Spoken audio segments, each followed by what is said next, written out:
The Galaxy Z Fold 7 teasers, which suggest a significant rebranding for the foldables, have been formally released by Samsung. According to rumors, the phone is referred to as the Galaxy Ultra and talks about the Ultra experience. The Fold 7 will include a new S Pen, an 8.2-inch inner screen, a 200 megapixels camera, and a very thin design. The Fold 7 is notably bigger, wider, and has a thinner hinge and body than the Fold 6.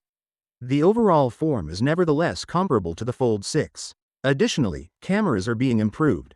The Fold 7 Ultra is the subject of the renaming discussion as it now has features that live up to the moniker.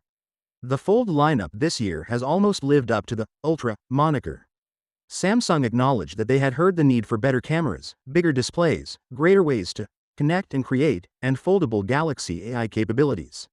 The Fold 7 will be unpacked on July 9, the same day that the Fold 6 was released the previous year. According to leaked information, the Z Fold 7 will be available in black, blue shadow, and silver, while the Flip 7 will be available in black, blue, and coral red.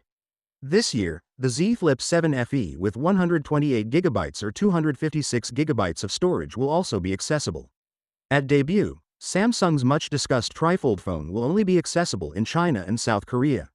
Regarding wearables, the basic Watch 8 is available in graphite and silver, while the Watch 8 Classic will be available in black and white. Similar to the S25 Ultra, the Z Fold 7 will include Qi 2-ready wireless charging, enabling users to charge it magnetically using compatible cases or accessories that have built-in magnets.